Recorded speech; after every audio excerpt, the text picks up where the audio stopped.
This is Science for Success, the best soybean management practices by extension researchers from across the United States.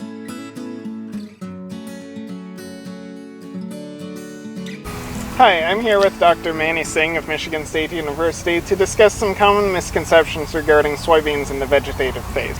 Manni, if I'm out scouting my field and I notice a loss in leaf area, should I be concerned?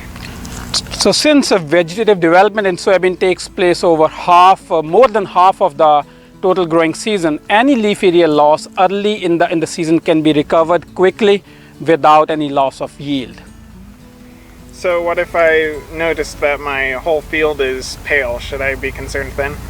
Not necessarily. Many growers might think that soybean leaves always need to be dark green, and any pale or other off color might signal a yield loss to come. And they might be told that tissue sampling needs to be done to identify specific nutrient deficiencies and then be corrected as soon as possible, which might not help.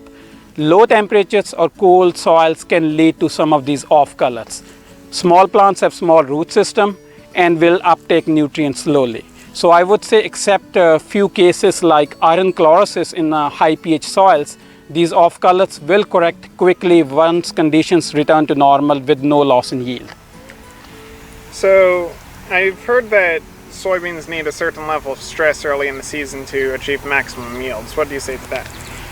So while I would agree that soybean plants can recover from this early vegetative stress and avoid any yield losses, there is no solid research-based data that shows a consistent yield improvement with these early season stresses. So you notice around us plants of various different heights. How does plant height influence yield? So one misconception with plant height is that the tall and leafy plants have a high yield potential. Actually, these plants can result in shading of middle of the canopy and can also use water quickly and lead to yield losses. On the other hand, it is also probably not true that some of these short and compact plants will have high pods and lead to high yield. They can yield high, but if plant height is impacted by dry soils or other stresses, that might lead to loss in yield. So I know that to maximize sunlight utilization, you need to have good canopy closure.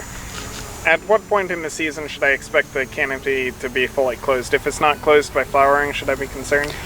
So canopy development in soybean continues until at least the early seed fill begins, which is growth stage R5.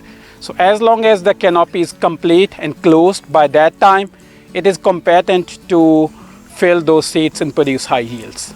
Well, that's all the time we have for today. Thanks for joining me. Thanks for having me. Science for Success is funded by the Soybean Checkoff.